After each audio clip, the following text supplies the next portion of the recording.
Selamat malam Ibu, Bapak, Saudari-saudara, kakak-kakak, adik-adik, dan seluruh jemaat yang pada saat ini bersama-sama dengan kami menghayati Kamis Putih, tetapi Ibu Bapak dari rumah masing-masing. Sebelum kita mulai, ada beberapa hal yang perlu saya sampaikan untuk kita semua berkaitan dengan pelaksanaan Kamis Putih pada hari ini. Yang pertama, Kamis Putih yang biasanya kita laksanakan dengan ibadah yang panjang, untuk saat ini dikemas dalam bentuk yang berbeda. Ya, saya mengajak beberapa saudara-saudara ini untuk membantu dan juga untuk menambah perspektif di dalam kita akan membaca atau akan menggali makna-makna yang terkandung di dalam bacaan kita hari ini berkaitan dengan Kamis Putih. Itu yang pertama. Dan yang kedua, saya mempersilahkan kepada saudara-saudara sekalian, Bapak Ibu jemaat, untuk bisa mempersiapkan piranti-piranti untuk pelaksanaan pembasuhan kaki, karena nanti juga akan dilaksanakan pembasuhan kaki. Nanti dipersilahkan Bapak Ibu dan seluruh isi keluarga untuk bisa saling membasuh dan nanti akan dipandu melalui kami yang ada di sini. Ya, dua hal itu yang perlu kita perhatikan. Dan untuk selanjutnya, untuk kita memulai penghayatan Kamis Putih pada hari ini, mari kita bersama-sama mengheningkan hati dan hidup kita sejenak.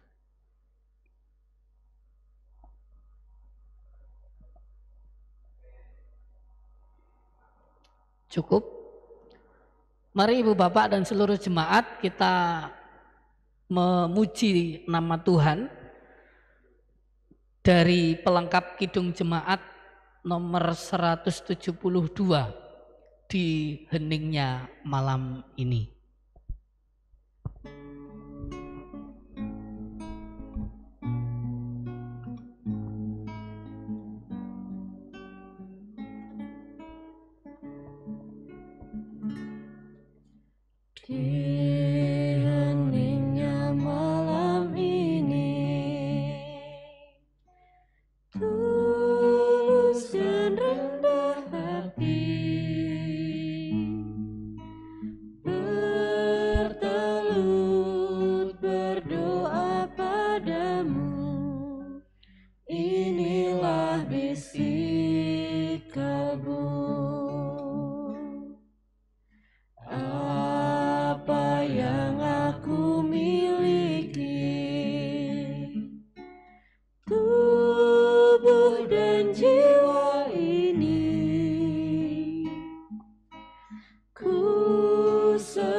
Mari kita berdoa.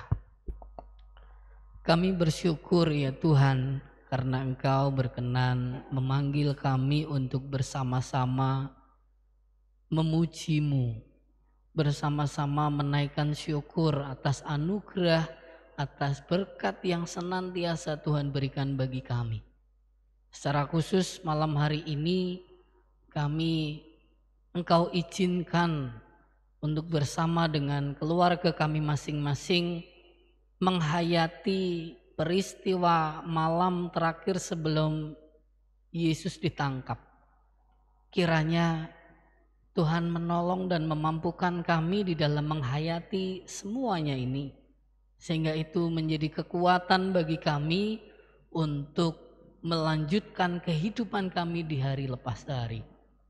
Kami juga mohon berkat-Mu bagi setiap kami yang akan bersama-sama merenungkan sabda-Mu ini. Kiranya Tuhan membukakan hati kami, pikiran kami, dan hidup kami untuk menerima sabda-Mu ini seturut dengan kehendak-Mu. Karena kami percaya ya Tuhan, hanya firman-Mu lah yang senantiasa menjadi dasar kehidupan kami. Firman-Mu yang senantiasa menjadi penguat dan penghibur bagi kehidupan kami. Namun juga firman-Mu yang menjadi penegur di saat kami jalan tidak sesuai dengan perintah-Mu. Oleh karena itu kami mohon kiranya Roh Kudus mengurapi setiap kami untuk membaca dan merenungkan sabda-Mu pada malam hari ini dalam rangka kami menghayati Kamis Putih yang akan senantiasa menjadi pedoman bagi kehidupan kami. Terima kasih ya Tuhan.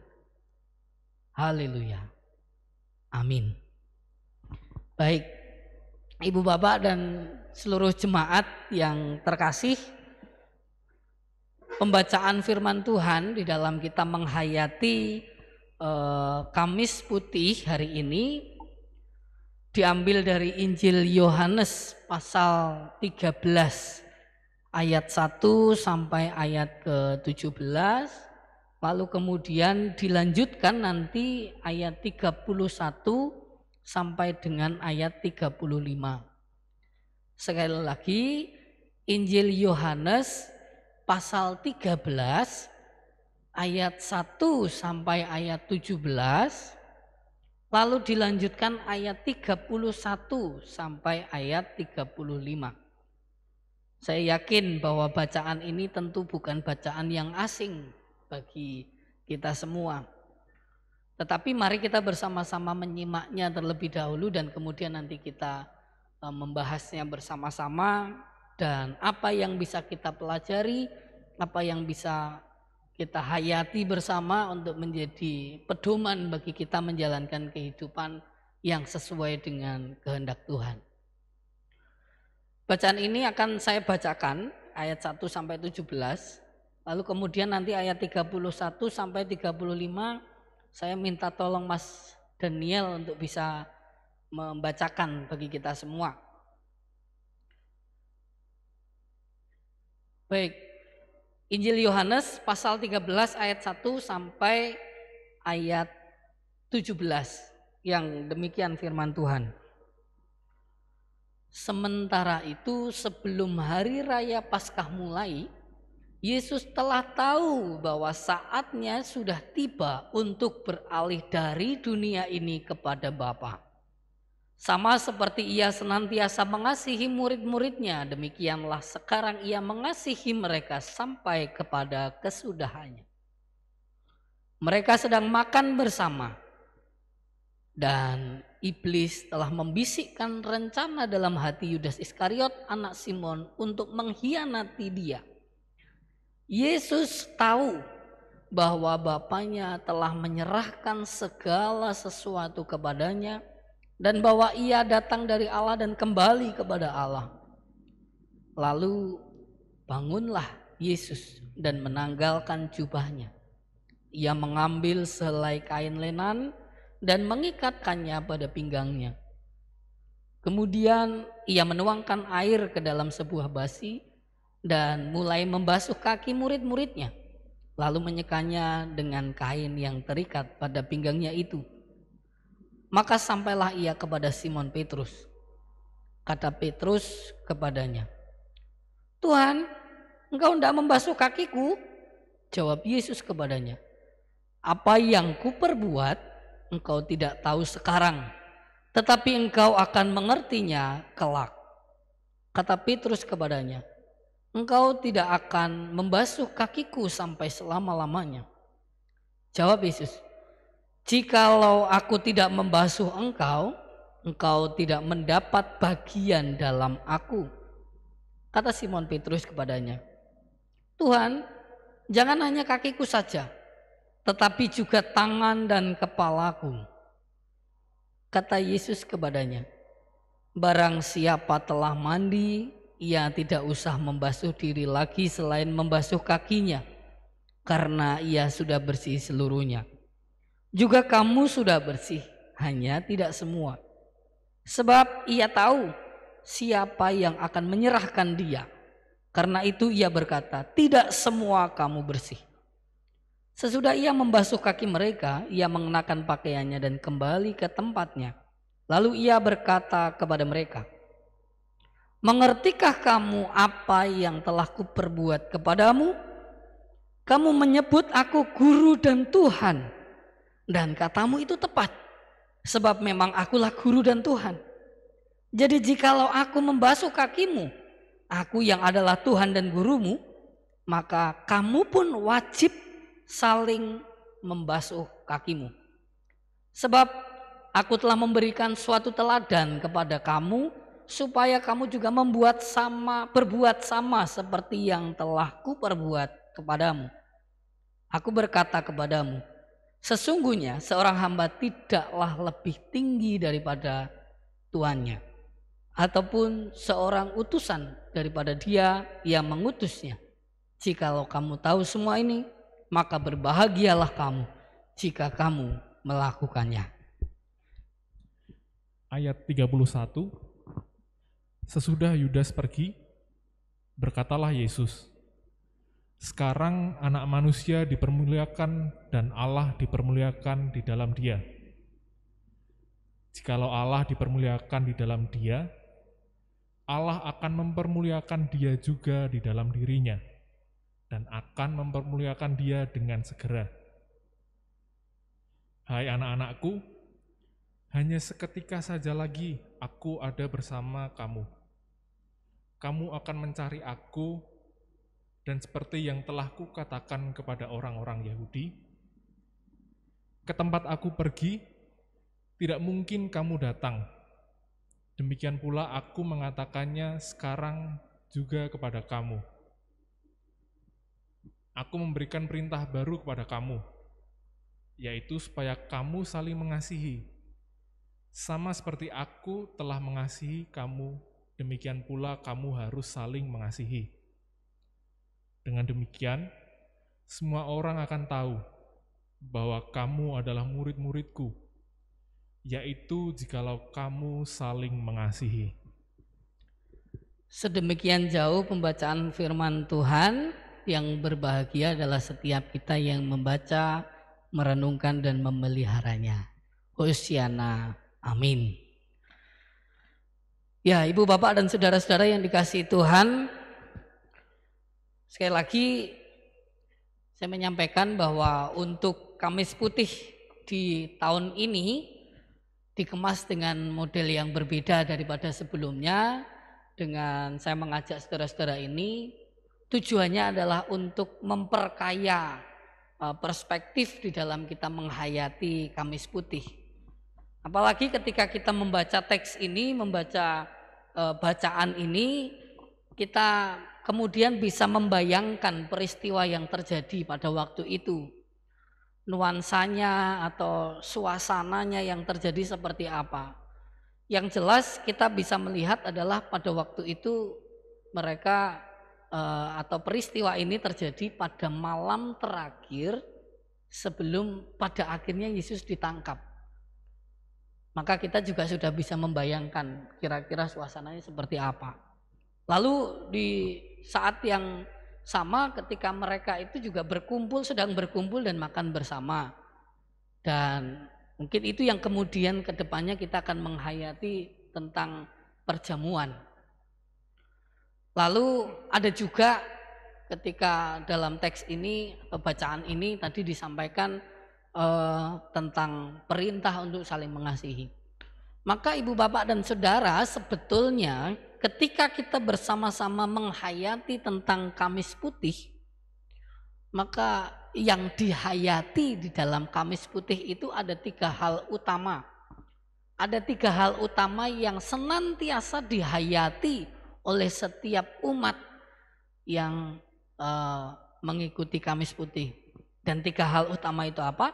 Yang pertama dihayati adalah tentang pengorbanan Yesus Kristus di kayu salib. Itu adalah tanda betapa besarnya kasih Allah yang diberikan bagi dunia ini. Jadi ini yang pertama yang kita hayati. Bahwa kasih Allah kepada dunia itu begitu besar, yang dibuktikan, diwujudkan melalui pengorbanan Yesus di kayu salib. Pengorbanan Yesus yang harus disalibkan. Itu penghayatan yang pertama. Yang kedua yang kita hayati di dalam Kamis Putih adalah kerendahan hati atau kerendahan Yesus yang berani mengambil sikap, mengambil tindakan layaknya seorang hamba yang membasuh kaki. Nah, kita melihat tadi ya peristiwanya Yesus membasuh kaki para murid.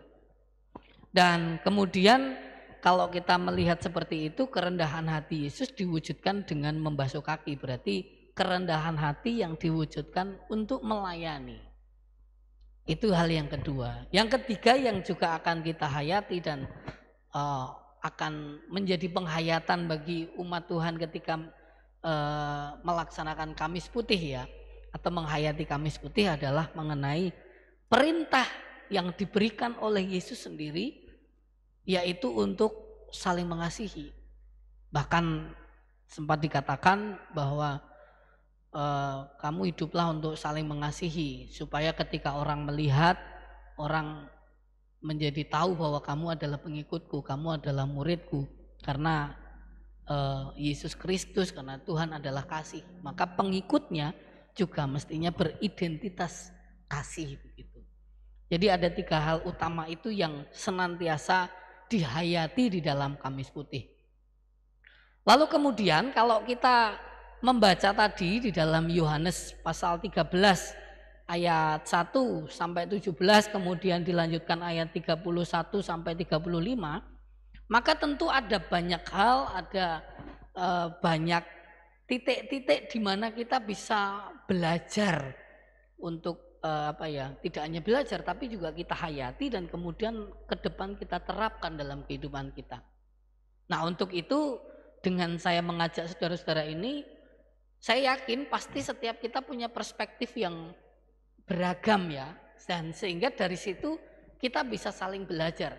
Saya pun juga belajar dari apa yang nanti panjenengan bisa sampaikan, panjenengan dapatkan berdasarkan bacaan ini, dan kemudian ibu bapak dan kita semua juga bisa saling belajar. Terlebih ke depan kita semua bisa berupaya untuk melakukannya sebagai wujud nyata penghayatan kita akan peristiwa malam atau peristiwa malam terakhir sebelum Yesus ditangkap atau peristiwa Kamis Putih begitu. Untuk itu monggo saya persilahkan kepada teman-teman, kepada saudara-saudara, kira-kira apa yang panjenengan dapatkan berdasarkan bacaan Injil Yohanes pasal 13 ini berkaitan dengan penghayatan Kamis Putih. Tadi ada tentang kerendahan hatian, tentang kasih dan pengorbanan itu. Kira-kira apa yang jenengan dapatkan? Monggo, siapa dulu monggo? Menanggapi firman dari Yohanes 13 tadi ya Pak. Monggo. Saya cukup amazed, cukup tersentuh di ayat 12 sampai 15, di mana dikatakan sesudah ia membasuh kaki mereka, Ia mengenakan pakaiannya dan kembali ke tempatnya. Lalu ia berkata kepada mereka, "Mengertikah kamu apa yang telah kuperbuat kepadamu? Kamu menyebut aku guru dan Tuhan, dan katamu itu tepat, sebab memang akulah guru dan Tuhan. Jadi jikalau aku membasuh kakimu, aku yang adalah Tuhan dan gurumu, maka kamu pun wajib saling membasuh kakimu. Sebab aku telah memberikan suatu teladan kepada kamu, supaya kamu juga berbuat sama seperti yang telah kuperbuat kepadamu." Di sini Tuhan Yesus mengatakan bahwa dialah guru dan Tuhan, tetapi mau melakukan hal-hal yang remeh, yang kecil gitu loh Pak. Nah, menurut saya hal ini sangat kontras dengan kehidupan di zaman sekarang ini, di mana orang yang baru merasa dirinya lebih tinggi dibandingkan orang lain, tapi sudah tidak mau melakukan hal-hal yang mungkin dia sendiri menganggap hal seperti ini kok saya yang harus mengerjakan begitu. Nah, menurut saya hal yang seperti ini cukup penyindir untuk kehidupan manusia di zaman sekarang ini, di mana kalau mau meneladan Tuhan Yesus saja yang sudah lebih dari segalanya mau berbuat seperti itu untuk murid-muridnya, begitu sih Pak. Jadi lebih ke rendah hatian itu yang saya tangkap dari pembahasan ini. Ya, ya terima kasih Mbak Tias untuk apa ya, hal yang kemudian tadi dikatakan tersentuh gitu ya di bagian itu. Sedikit yang perlu kita ketahui saudara-saudara dan juga ibu bapak yang ada di rumah, bahwa membasuh kaki itu pada waktu itu sebenarnya hal yang lazimnya dilakukan oleh seorang budak. Maka ketika tadi yang menjadi hal yang menyentuh bagi Mbak Tias itu sangat tepat, bahwa betul Yesus yang adalah guru dan Tuhan loh. Guru dan Tuhan, ia mau untuk melakukan pembasuhan kaki kepada para murid, di mana hal itu biasanya dilakukan oleh budak, tapi Yesus sebagai guru dan Tuhan mau melakukan itu. Artinya kehormatan yang ia miliki, kekuasaan yang ia miliki seolah-olah tidak dimanfaatkan untuk menjadi alasan tidak melakukan kasih gitu, atau kekuasaan itu kemudian menjadi alasan untuk tidak rendah hati. Ya, maka betul, saya juga menjadi menarik juga ketika ini kita tarik pada kehidupan zaman sekarang. Justru rendah hati di era zaman sekarang itu menjadi hal yang mungkin dibilang langka ya. Sangat jarang menemukan sikap rendah hati yang seperti atau sedalam yang dilakukan oleh Yesus ini. Dia berani untuk seolah-olah, bahasa saya ya, melepaskan kekuasaannya demi melayani, dan itu dilakukan secara tulus, melayani. Maka tadi kalau diperhatikan kan Petrus pun juga kaget. Jangan, ya kan gitu toh. Karena membasuh itu tugasnya budak. Lah kok ini kok guruku? Aku aja yang sebagai murid belum membasuh guruku loh. Kok ini guru yang mau basuh? Ini kayak seolah-olah menjadi Petrus saja kaget gitu. Nah, ini menjadi pelajaran bagi kita tentunya. Kadang-kadang ketika kita terlalu kuat, terlalu mementingkan soal kekuasaan, soal kehormatan, soal jabatan-jabatan kita, justru itulah yang seringkali menjadi penghambat bagi kita untuk rendah hati. Apalagi sampai kepada berani melayani, berani melakukan hal-hal yang dianggap mungkin tidak itu ora kelasku. Misalnya saya seorang profesor, terus dalam satu kepanitiaan, ya biasanya di gereja itu kan sering ada kepanitiaan. Saya seorang profesor, lalu pas waktu pembentukan kepanitiaan saya ditunjuk untuk menjadi perkap, tukang angkat-angkat gitu. Wah, orang ngajeni, aku ki profesor ya, masa aku gur dadekke perkap misalnya gitu. Nah, justru disitulah ketika kita terlalu kuat memegang jabatan kita, kehormatan kita, disitulah kita menjadi semakin terhambat untuk rendah hati. Semakin kesulitan untuk kita bisa tulus melayani. Jadi itu kalau saya boleh menanggapi apa yang disampaikan oleh Mbak Tias tadi. Atau mungkin yang lain ada yang mau ditanggapi Mas, berkaitan dengan ini. Ada yang ingin saya soroti adalah tentang sikap Petrus ini. Ya. Di ayat 6 kan sudah dikatakan bahwa Petrus menanyakan apa yang Tuhan perbuat ini kan. Kemudian Petrus sempat menolak untuk dibasuh kakinya. Tapi kemudian di ayat yang ke-8 di yang akhir-akhir bisa kita lihat Tuhan mengatakan bahwa jikalau aku tidak membasuh engkau tidak mendapat bagian dalam aku. Ini kan seperti Petrus melihat bahwa ternyata pembasuhan ini ada hadiahnya, ada di belakang itu ada seperti balasannya, ada untungnya ya. Setelah Yesus berkata demikian, malah Petrus selanjutnya mengatakan bahwa Tuhan, jangan hanya kakiku saja, tetapi juga tangan dan kepalaku. Nah ini kan kalau kita lihat dalam penerapan di kehidupan tadi kan seperti orang dalam pangkat apapun, dalam kehormatan seperti apapun, dengan statusnya. Ya, nah itu kan juga di dalam ini kita belajar bahwa ya kita harus rendah hati, kita harus melayani. Yesus ini kan memerankan seperti itu. Yesus dalam posisinya yang sebagai Tuhan, Yesus turun menjadi melayani murid-muridnya. Dalam kehidupan sehari-hari, kadang-kala ada juga orang yang siap untuk melayani. Jadi dia dalam kondisinya dia siap untuk saya ikut melayani dalam gereja, dalam kepanitiaan atau apapun itu. Tetapi di perjalanan ada orang seperti Petrus ini yang mengatakan bahwa jangan kakiku saja, tapi juga tangan dan kepalaku. Ini kan seperti seperti orang yang hendak memanfaatkan orang yang siap melayani. Jadi Yesus itu siap melayani, tapi ternyata Petrus minta lebih. Ini seperti yang kehidupan sehari-hari orang yang awalnya niatnya adalah motivasinya adalah untuk melayani, tapi kemudian dia dihadapkan dengan orang yang meminta menuntut sangat banyak. Jadi yang motivasi awalnya melayani dia malah sekarang jadi merasa terpaksa mungkin ya. Terpaksa dalam melakukan itu kan. Jadi itu motivasinya dalam melayani malah jadi tidak tulus lagi melayani. Itu bagaimana ya Pak Diri? Ya, terima kasih Mas untuk kejeliannya di dalam membaca teks ini. Saya kemudian juga menjadi belajar dari apa yang jenengan sampaikan tentang cukup sering terjadi juga peristiwa-peristiwa yang semacam ini gitu loh. Ibarat kata nek wong Jawa ki dikeki ati ngrogo rempelo kan gitu tau.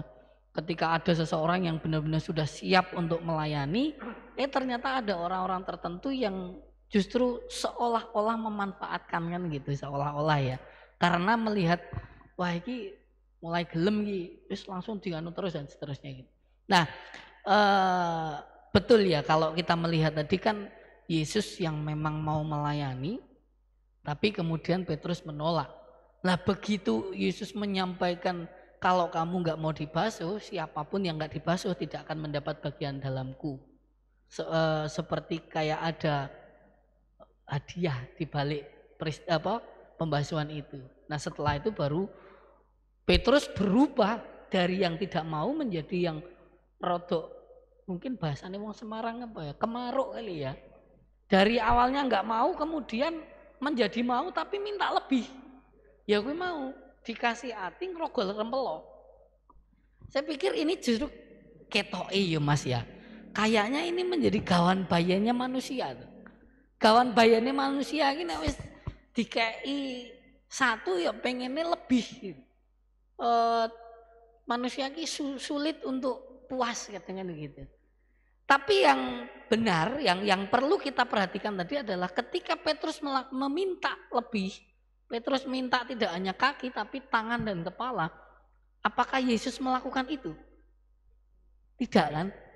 Nah, jadi kalau begitu berarti rendah hati itu bukan apa ya? Rendah hati itu tidak berarti menjadi orang yang yes man. Atau rendah hati itu bukan berarti terus kemudian menjadi orang yang serba asal bapak senang.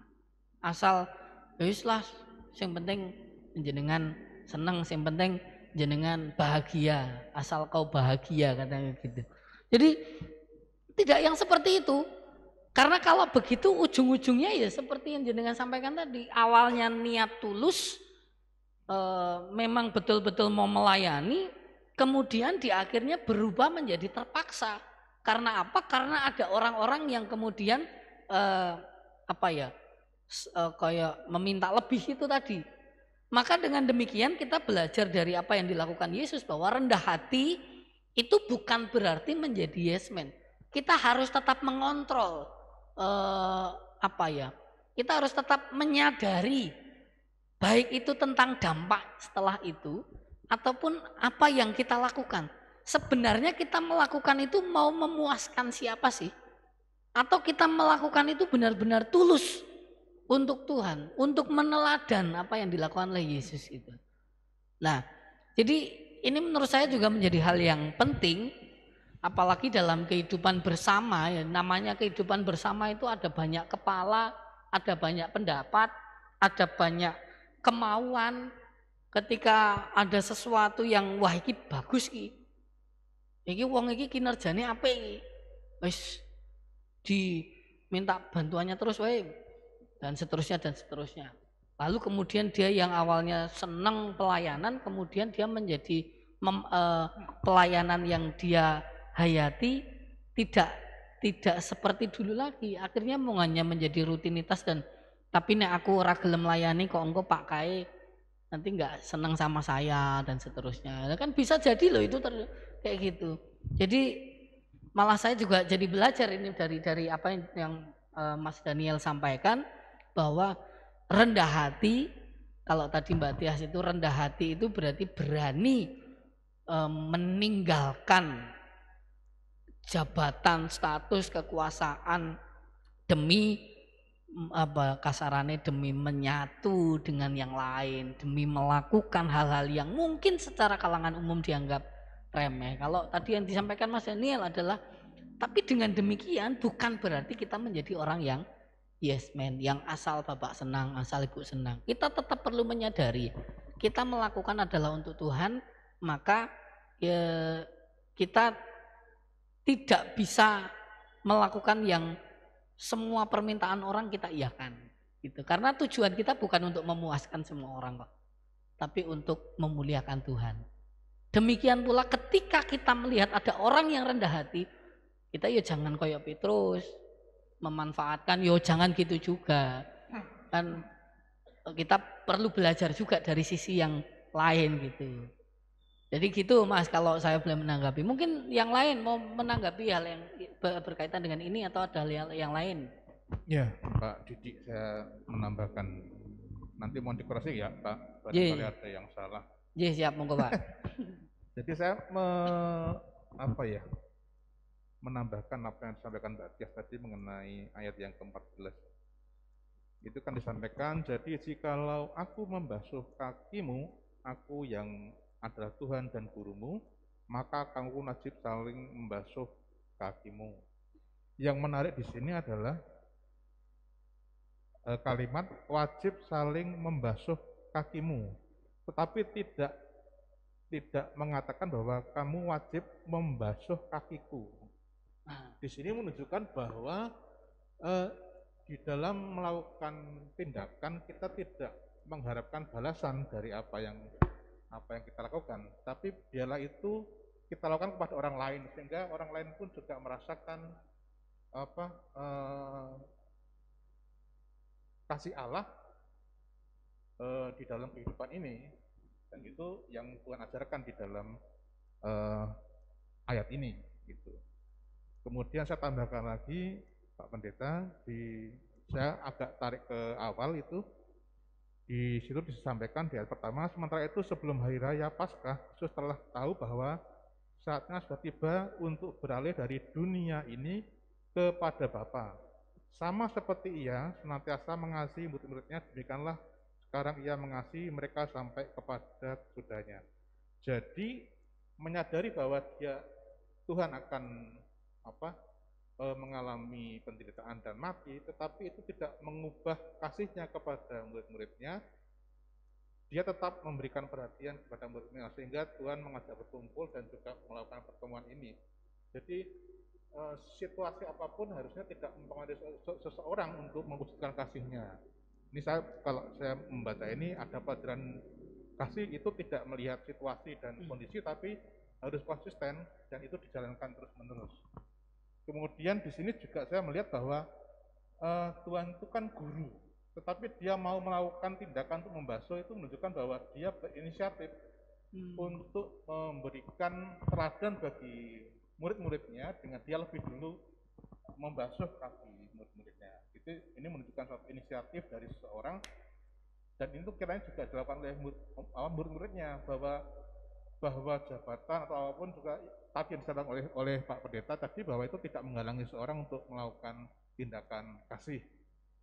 Nah, kemudian yang terakhir bahwa di dalam membasuh kaki ini kan Tuhan tidak melihat siapa dia. Jadi semua dibasuh, termasuk Yudas yang tanda kutip musuhnya gitu. Tapi dia mau membasuh dan Tuhan mengasihi dia walaupun tahu bahwa dia akan kemudian berkhianat. Itu mungkin catatan dari saya, Pak Pendeta, barangkali ada yang perlu dikoreksi. Iya, matur nuwun Pak Baskoro. Mungkin teman-teman ada yang mau nanggapi apa yang disampaikan Pak Bas? Sedikit Mas. Oke, monggo. Yang tentang Yesus mengasihi murid-muridnya juga, ini kan kalau kita lihat dalam konteks ceritanya, Tuhan Yesus di awal-awal kan sudah mengetahui bahwa saatnya akan tiba. Di ayat-ayat belakang pun, di pasal-pasal belakangnya, tapi Yesus di sini dia dalam kondisi berarti mungkin seperti tertekan gitu ya Mas, karena saatnya akan tiba. Gelisah mungkin gelisah, ya Mas. Gelisah. Jadi karena itu menjadi tekanan berat untuk Yesus. Sementara itu di saat-saat terakhirnya malah Yesus yang seharusnya mendapat perhatian dari murid-muridnya untuk ditenangkan bahwa saat terakhir itu malah yang harusnya ditenangkan malah Yesus yang memberi kasih terhadap murid-muridnya, yang seharusnya dia menerima malah Tuhan Yesus yang malah memberi itu dalam melayani itu. Ya itu sih yang saya lihat dalam kasih Yesus ini. Ya, siap. Mbak Tias mau ditambahkan? Sudah ya? Oh ya. Ya baik teman-teman dan juga Pak Baskoro. Ada beberapa hal yang tadi disampaikan Pak Baskoro, kemudian juga yang ditambahkan Mas Daniel. Sangat betul sekali bahwa kerendahan hati untuk melayani itu ya seperti yang diperintahkan oleh Yesus pada ayat ke-14 tadi, memang orientasinya adalah bukan supaya aku kemudian menjadi seperti apa, itu tidak, tapi betul-betul tulus untuk melakukan atau untuk melayani. Makanya kalau tadi wajib membasuh kakimu bukan juga kakiku kan gitu toh, jadi betul-betul tanpa pamrih ibaratnya kan begitu. Tapi sekali lagi yang perlu dicatat ya bukan berarti harus menjadi yes man tadi.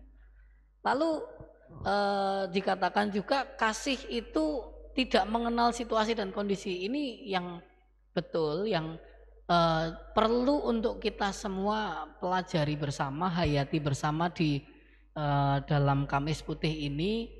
Ketika Yesus memberi perintah untuk saling mengasihi, memang gawan bayennya selalu gawan bayennya manusia itu kalau dekat dengan seseorang, mengasihi seseorang, kadang ketika seseorang itu entah sengaja atau tidak itu menyinggung perasaan, menyakiti perasaan kita, kemudian kasih itu bisa berubah menjadi satu kebencian yang sangat luar biasa. Kadang bisa terjadi seperti itu. Nah justru ketika kita membaca teks ini, peristiwa ini, seperti yang disampaikan Pak Bas tadi, kita melihat Yesus memberikan satu teladan yang kasih yang begitu luar biasa yang diberikan kepada para murid, termasuk kepada Yudas yang mana ia justru yang akan mengkhianati Yesus. Lah ini kan sesuatu yang mungkin sangat sulit kita lakukan. Mengasihi orang yang jelas-jelas kita tahu dia yang akan menyerahkan. Dia yang akan menyakiti kita. Kita mengasihi seseorang yang kita tahu dia itu musuh, kalau tadi disampaikan. Itu kan gak mudah. Tapi itu yang dilakukan oleh Yesus. Kasih yang seperti itu loh. Kasih yang benar-benar, malah ini bisa meluas Pak. Kasih yang tidak terbatas pada apa yang kita pikirkan. Tapi kasih yang betul-betul untuk semuanya. Bahkan kalau kita menghayati lebih lagi kan kasih ini diberikan bagi dunia. Nah kadang malah kita kadang-kadang terpikir untuk memusuhi dunia kan begitu. Sebenarnya begini, yang kita musuhi itu adalah konsep berpikirnya dunia. Bukan dunianya. Dunianya justru perlu kita kasihi. Kalau kita musuhi nanti dunianya menjadi semakin rusak, semakin kacau, kita tidak peduli, berarti kita sedang egois juga. Tapi bagaimana kita juga mempedulikan, karena kasih Allah itu kepada dunia, entah itu kepada alam, kepada lingkungan, buang sampah ya pada tempatnya, mengurangi penggunaan apa itu namanya sampah plastik dan seterusnya itu. Kan itu juga kita wujud untuk mengasihi, wujud mendatangkan kasih Allah kepada dunia, bagi dunia. Kita mempedulikan. Jadi malah menjadi lebih luas lagi bahwa kerendahan hati untuk mengasihi itu tidak mengenal situasi apapun itu, atau bahasa gampangnya situasi yang menyulitkan sekalipun, situasi yang menyakitkan sekalipun, panggilan kita adalah tidak menjadikan hal itu sebagai hambatan bagi kita untuk meneladani Yesus Kristus, untuk melakukan perintah Yesus Kristus, yaitu mengasihi. Lebih lagi yang disampaikan Mas Daniel tadi, itu justru yang saya soroti dalam peristiwa ini. Kita akan membayangkan Bapak, Ibu, dan Saudara, peristiwa malam ini kan peristiwa di mana Yesus tahu bahwa dia akan segera diserahkan kepada dia akan segera diserahkan, dia akan segera ditangkap untuk kemudian nanti disalibkan, kan begitu. Berarti pada waktu itu dia tahu, Yesus tahu kalau sesok wayahe aku harus disalib, wayahe aku menderita, wayahe aku mati. Yesus sudah tahu. Nah sekarang coba kita bayangkan, kalau Bapak Ibu tahu bahwa besok itu akan mengalami satu kesulitan tertentu, apa yang dirasakan? Pasti kan ya butuh dikuatkan, butuh didorong, butuh disemangati, kan begitu. Apalagi di sini Yesus mengatakan tidak hanya 1-2 kali, tapi beberapa kali ia tahu, ia mengetahui bahwa ia akan segera kembali kepada Bapa, ia akan segera mati dan seterusnya. Maka walaupun dalam peristiwa ini mereka sedang kumpul bersama, makan bersama, saya yakin bahwa pada saat itu apa yang dialami Yesus itu, perasaan yang dialami Yesus, dia sedang membutuhkan perhatian. Dia sedang membutuhkan penguatan, kata-kata motivasi. Dia sedang membutuhkan itu. Dia sedang membutuhkan kasih. Karena dia tahu bahwa besok saya harus menderita, harus mati. Tapi uniknya, di tengah-tengah dia yang membutuhkan itu, justru ia memberikan kepada orang lain. Mungkin rada sulit dipahami, tapi contohnya begini. Di tengah-tengah Yesus yang membutuhkan perhatian, justru perhatian itu Yesus berikan kepada orang lain. Justru Yesus memberi perhatian kepada para murid. Yesus yang sebenarnya sedang membutuhkan kekuatan, penguatan, kata-kata penguatan, justru Yesus di situ memberikan kekuatan, memberikan penguatan kepada para murid.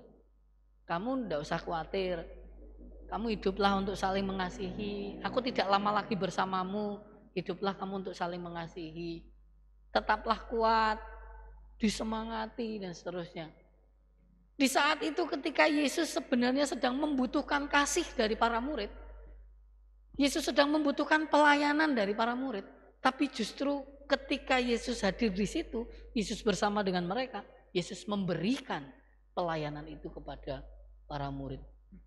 Jadi seolah-olah gini, rendah hati itu adalah ketika kita membutuhkan sesuatu, itulah yang harusnya kita berikan kepada orang lain.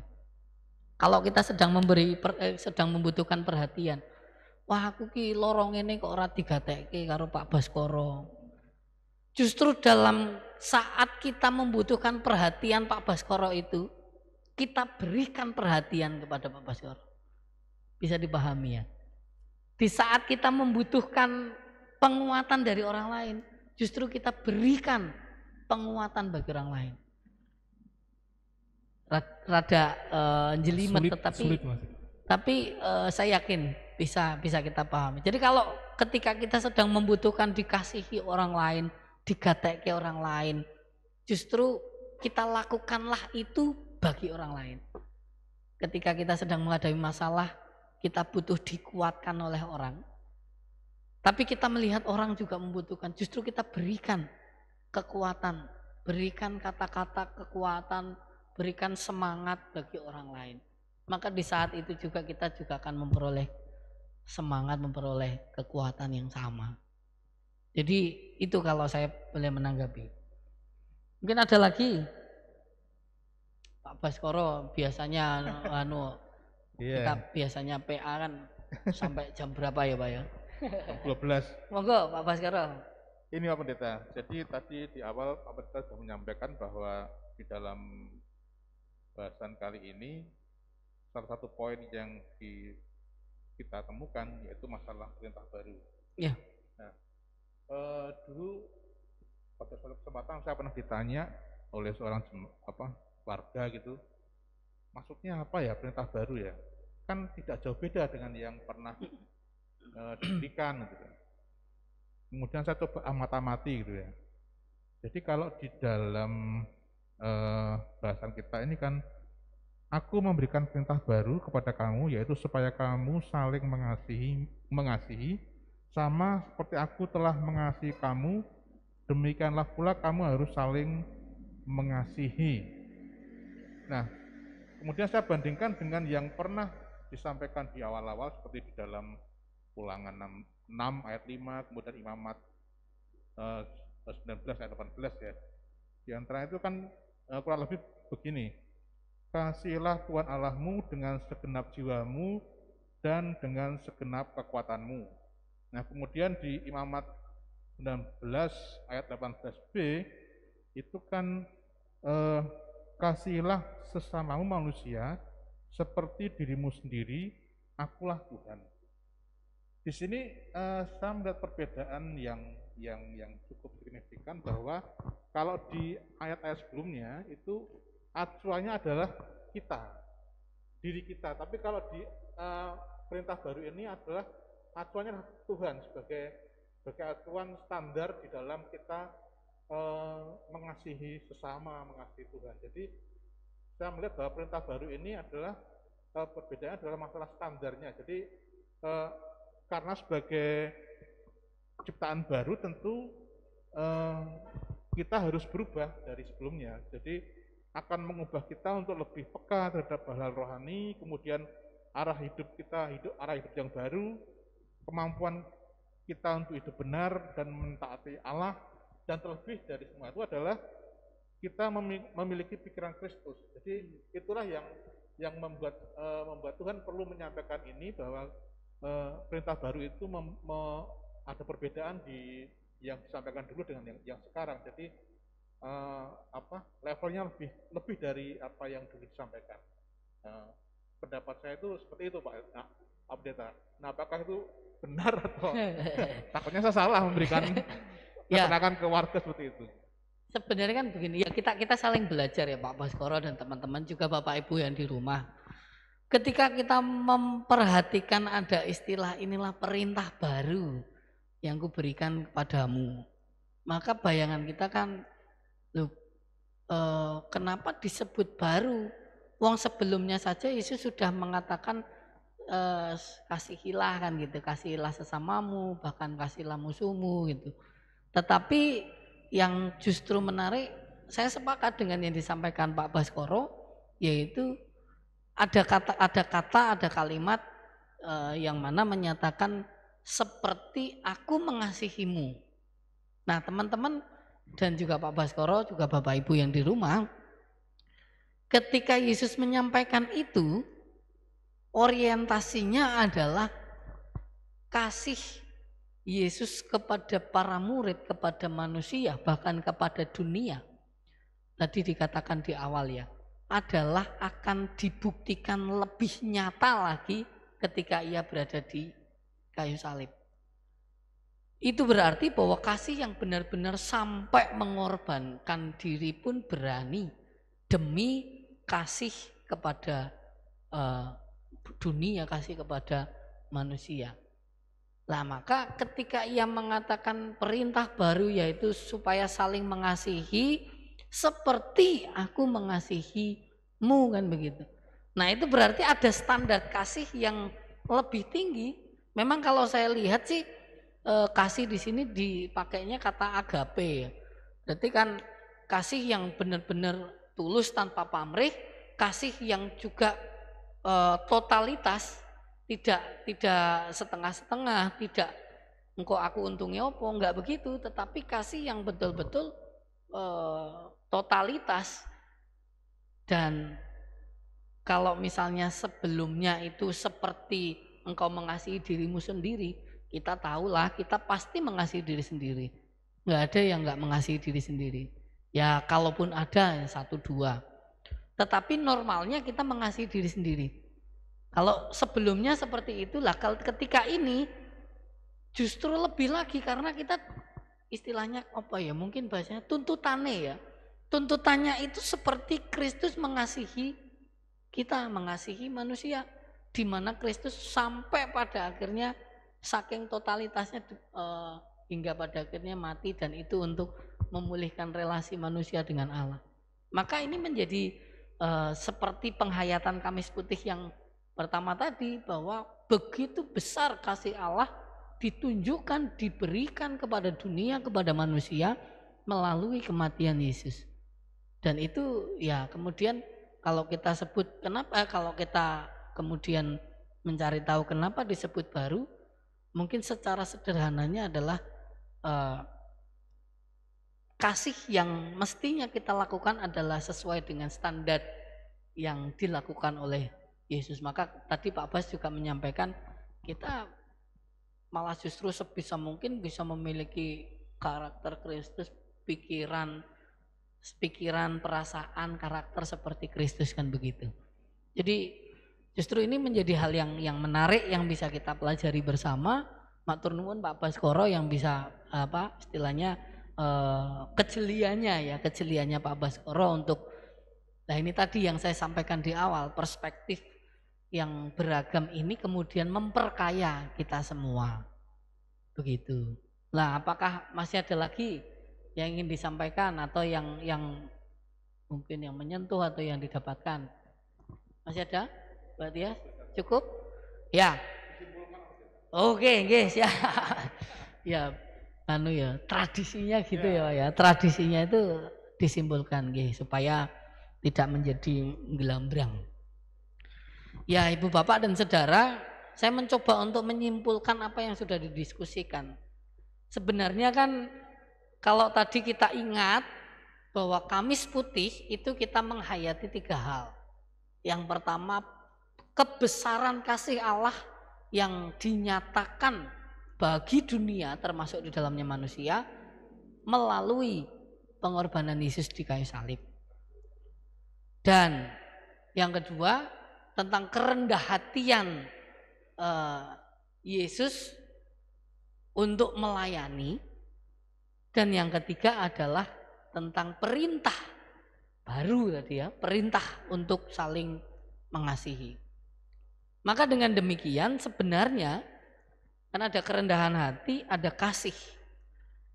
Justru kalau kita belajar dari hal ini, menghayati hal ini, panggilan kita adalah untuk hidup rendah hati, agar semakin ke depan, semakin rendah hati kita, semakin menunjukkan kasih Allah kepada sekitar.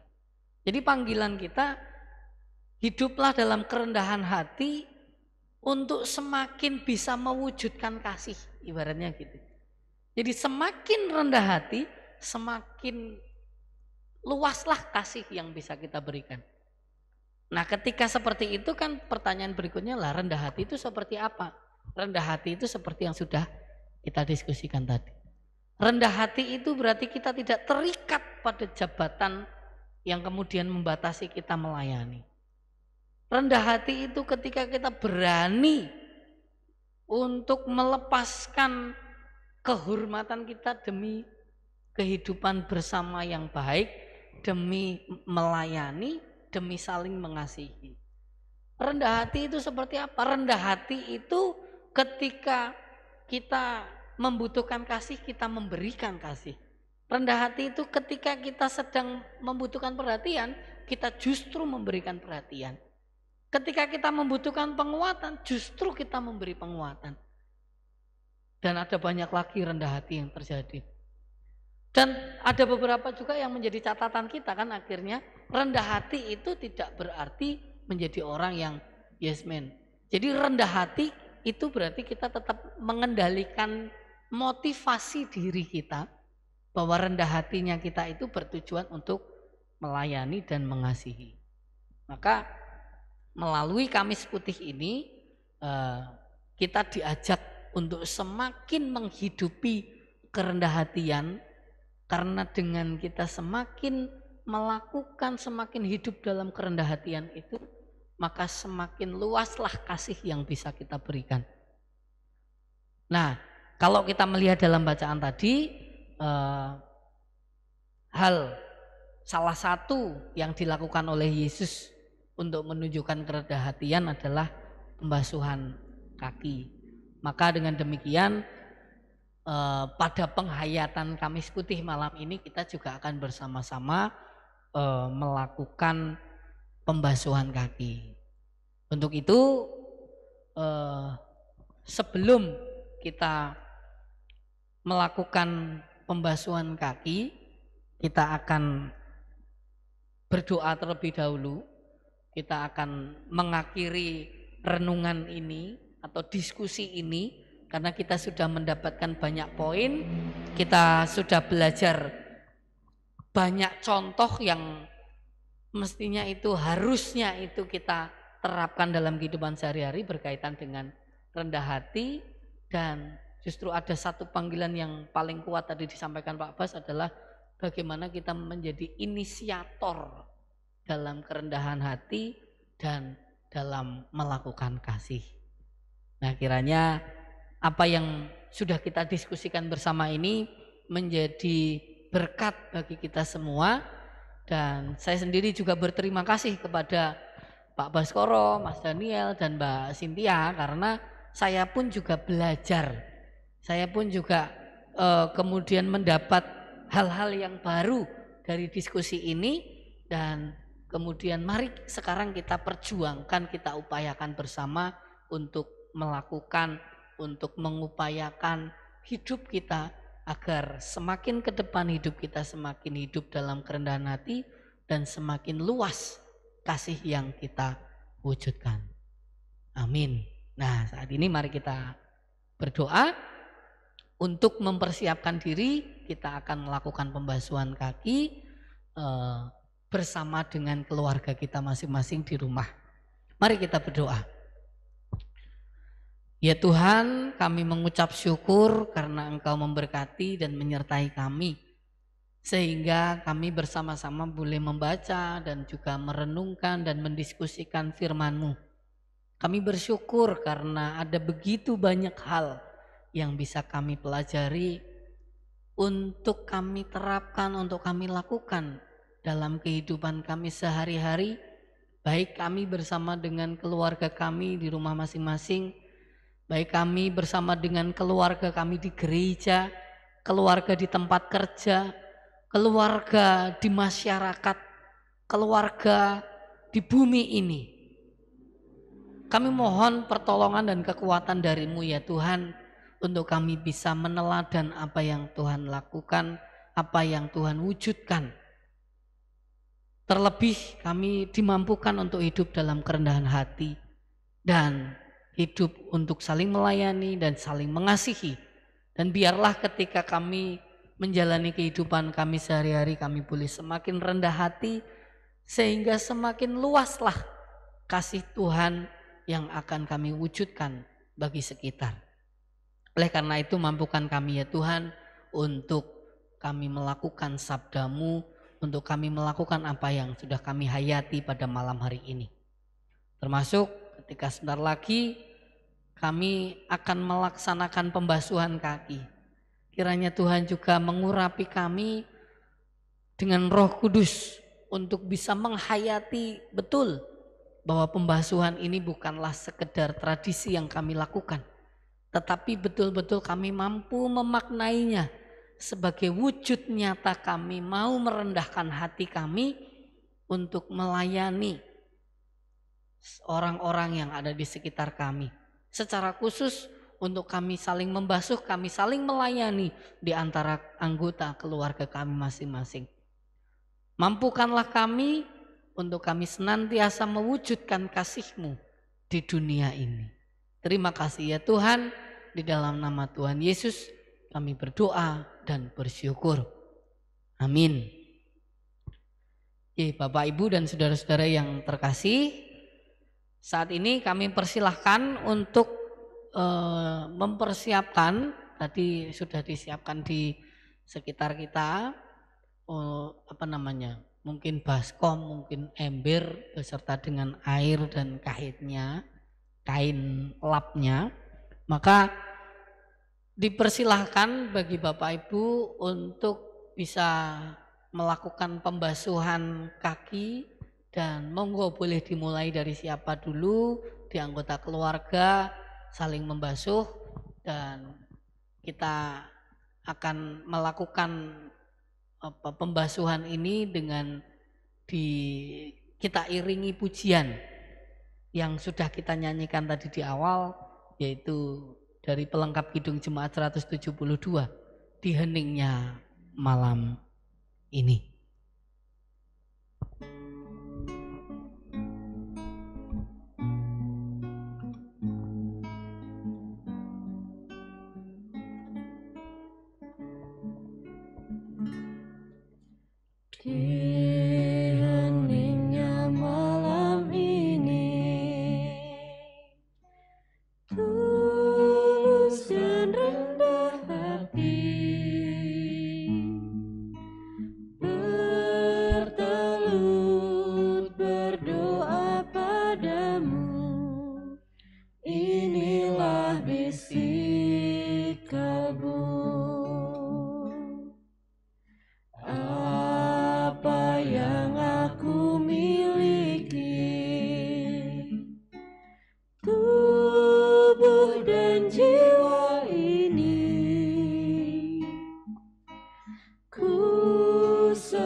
hidup dalam diriku.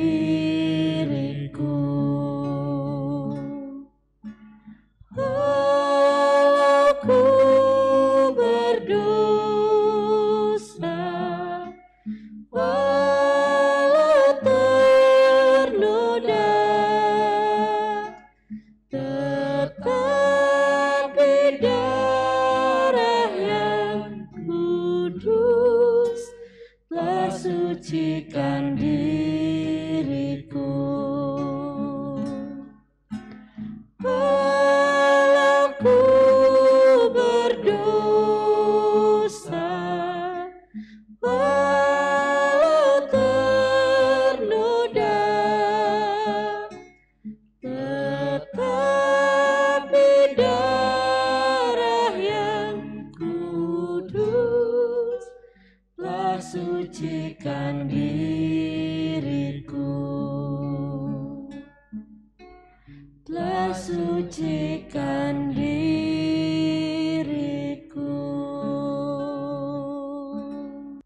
Ibu, Bapak, dan jemaat yang terkasih di dalam Tuhan, seperti yang sudah saya sampaikan tadi, kiranya pembasuhan kaki yang sudah kita laksanakan di rumah masing-masing bersama dengan seluruh anggota keluarga, kiranya ini tidak hanya menjadi tradisi, tidak hanya menjadi ritual belaka, tetapi betul-betul bisa kita maknai dan terlebih tidak hanya saat ini saja kita merendahkan hati untuk melayani, saling melayani di anggota keluarga, tetapi ke depan kita senantiasa untuk bisa semakin rendah hati, saling mengasihi, saling melayani satu sama lain. Bahkan tidak hanya terbatas pada keluarga kita, tetapi juga semakin luas pada keluarga, di gereja, keluarga dimanapun kita berada. Untuk itu, terima kasih Ibu, Bapak, dan Saudara sudah bersama-sama dengan kami melaksanakan Kamis Putih. Dan untuk mengakhiri pelaksanaan atau penghayatan Kamis Putih ini, kita akan menutupnya dengan berdoa. Dan untuk doa penutup, untuk itu saya mohon dengan kasih Pak Baskoro untuk menutup dalam doa. Monggo. Mari kita berdoa. Segala puji dan syukur kami naikkan kepada Tuhan. Pada malam hari ini kami telah boleh bersama-sama mengikuti pertemuan pada malam hari ini di dalam Kamis Putih. Biarlah kiranya apa yang kami perbincangkan dan kami simpulkan pada malam hari ini dapat kami wujud nyatakan dalam kehidupan kami sehari-hari. Dan biarlah nama Tuhan semakin dipermuliakan melalui apa yang kami lakukan, dan kami boleh mendasari semua itu dengan kasih dan kerendahan hati. Bapa di surga, kami menyerahkan pertemuan kami pada malam hari ini ke dalam tangan-Mu yang penuh kuasa dan penuh kasih. Amin. Ya, baik Ibu, Bapak, dan Saudara, demikianlah penghayatan kita mengenai Kamis Putih. Kiranya Tuhan senantiasa memberkati Bapak Ibu semua, Eyang Kakung, Eyang Putri, adik-adik, dan semuanya.